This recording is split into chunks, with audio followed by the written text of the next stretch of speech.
Yo, what's good with y'all, man? Welcome back to the channel, bro. It's Yooooooo, and today we about to be talking about some hoops, man. As you can see, it's the title of the video and the thumbnail you probably seen on your screen before you clicked on this video. This is about to be a vid on Shai, Gilgeous, Alexander. And I was watching his game against Detroit last night, and I was just seeing this dude take over, and I'm like, damn, I know it's Detroit, but I'm like, yo, like, this dude is a really, like, smart bucket getter. Like, what the fuck? I don't know how else to describe it. They were down and trailing to Detroit almost the whole game, and when fourth quarter time came around, he did everything he could to really make that game as close as possible. Now, this went from either making a basic read and finding an open man on the perimeter, or just going and getting a bucket himself, which was one thing I admired about the dude. He was really just taking over in that game. I mean, he wasn't really looking to pass because, like, let's be real, let's acknowledge the teammates he has.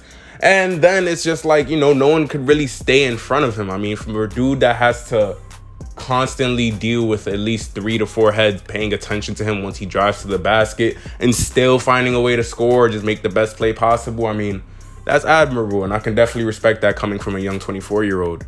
But it's also the fact that he has such a wide array of moves to get to any spot he wants to score from on the court. And that's whether it's a close range shot, a mid-range shot, or finishing at the basket. All right, so boom, peep this, right? Shai comes down with the ball. Hamidou Diallo tries to fight through the screen. He sees the trap coming, and then he slips the pass through with a bounce pass. Muscala got the ball, takes a dribble pull-up. Shai takes 2 defenders out the picture and making the defense pay for trying to trap him. And then Muscala's left with a wide open midi because now it's a 4-on-3, and the help defender's got to make a decision. Muscala was fake getting buckets in that fourth quarter too. He had like 3 threes in the quarter. On to the next possession, you got Cade, who decided to start it to pick him up towards the later parts of the fourth quarter. Shai got him, boom, blows right past him. Damn, goddamn. He misses the shot, and it was good defense by Cade right there, but dude got some space and just happened to miss the shot. Now, if we look at the play again, though, and we really just pay attention to what makes Shai so deadly, is his ability to really stop and go coming out of any position. If you look in the beginning of that possession, it looks like he's just about to walk it, and then he just instantly turbos as if he's about to drive to the basket, and he uses his offhand to keep Cade on his hip once he blows by him, which shifted Cade a little bit and even threw off Saddiq Bey, who was about to help in the paint right there. Another play in the fourth where Austin Rivers is the one that has the task of guarding Shai. Boom, hits him with a quick step back, slither of space, and stopping on a dime when he looks like he's going full speed. Notices the help defense and gets right to his mid-range shot. They dead lost that game, I ain't gonna hold you. But look at how many heads are focused on Shai once he passes half court, and especially when he looks like he's driving to the basket. They be ready as hell, ready to help, and it be seeming like all 5 defenders just have their eyes on Shai and not even caring about who they're guarding on the perimeter. And the man is still averaging 30 points. And I know his team isn't seeing the most success as of right now and in the previous years, but this man is becoming a superstar. And I know that title is thrown around so loosely, especially with the mass amount of talent we have in today's league. And I know haters are probably going to say or argue the fact that he's on a trash team, probably putting up empty stats. He has the green light to shoot whenever he wants. Look, if you watch any OKC games, you see that this man drops buckets, and he's probably one of the most consistent stars we have in today's league, especially being a guard that scores at an extremely efficient rate. It'd be one thing if this man went from having like a 30-point night for a few nights, and then he just had like a 10 to 15-point night. No, he's given the same opportunity on this rebuilding team that every other young prospect has on this team as well. And for OKC not having championship desires going for this season, obviously, he still goes out there every night to compete. Now, not gonna lie, the weapons he have on his disposal as well on a night-to-night basis on his own roster isn't the easiest for a man to get buckets on either. It's not like he has another all-star level teammate that can relieve some of the pressure on him on the offensive side of things. The second best player is Josh Giddey, and that's arguable. You have Malou Gwen's Dort. You have other young players, you know what I'm saying, that have some potential, but Shai is dealing with constant help defenses and double teams on a night-to-night basis. And not only that, man, I mean, the dude's a decent passer. The assist numbers per game might not show it, but he keeps good control of the ball. He doesn't turn it over very frequently, and he's able to make some basic reads when he does see help defenses coming. Now, this man is one of the better finishers at the basket, finishing at a whopping almost 70% within the restricted area.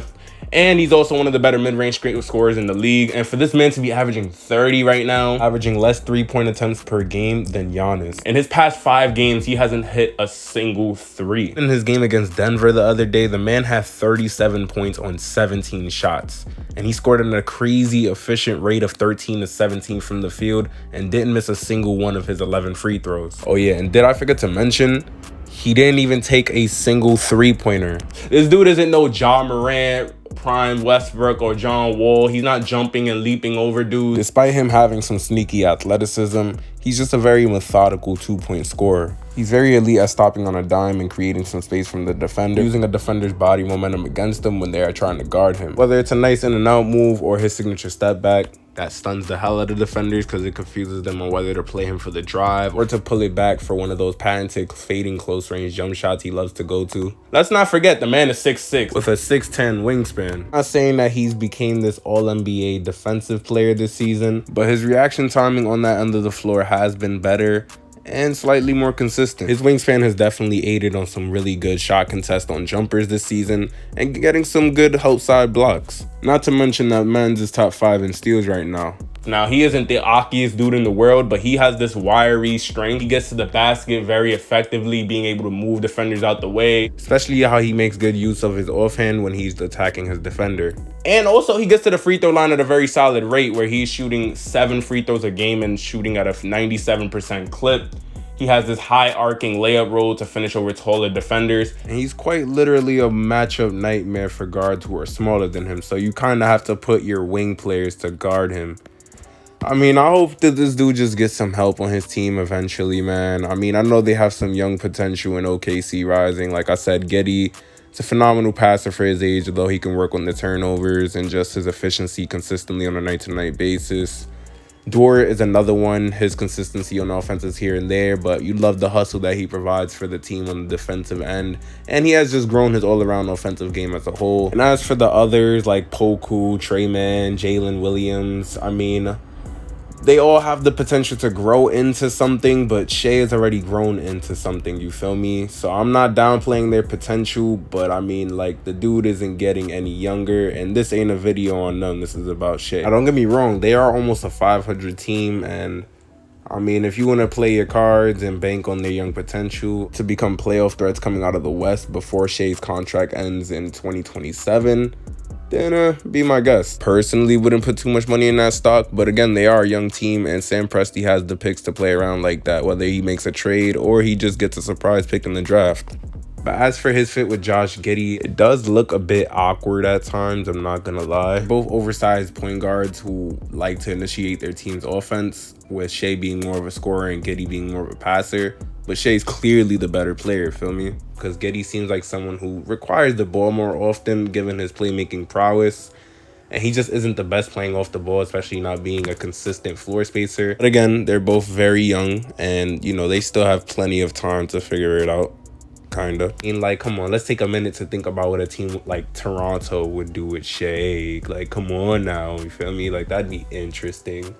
But again, like, you know, he's 24. You feel what I'm saying? We've yet to see him really mesh with some of the other young talent they have. Chet is currently injured for the rest of the season, so we got to see how his chemistry and how those two play alongside each other with their versatile skill sets. But until then, we can only really speculate on the potential of this young roster. The numbers are great and all, but it's just going to become, you know, are these numbers going to translate to wins? And no one really pays attention to the context of the story. At the end of the day, fans only really care about results. And before sports media makes it a narrative of what have you done for me lately, mind you, Shai is going into his 4th season in OKC now, with only 1 playoff appearance in his belt since his first season there with CP3. And ever since, he's just been stuck in this whole tank. I mean, rebuilding alongside this OKC young roster. I'd rather just see what the man will blossom into with a team that's catered to his skill set with some competent role players. 'Cause I'm not gonna lie, at this point in his career, I definitely believe he's undoubtedly a top 20 player in the league right now. I don't know, bro. Hopefully, we could just see him play for something eventually. I want to see this dude in a playoff series, man. But with that being said, if you guys enjoyed the video, leave a like down below. Subscribe to the channel if you're new. And if you ain't new, welcome back. We get litty in this section. And until next time, y'all be easy, bro.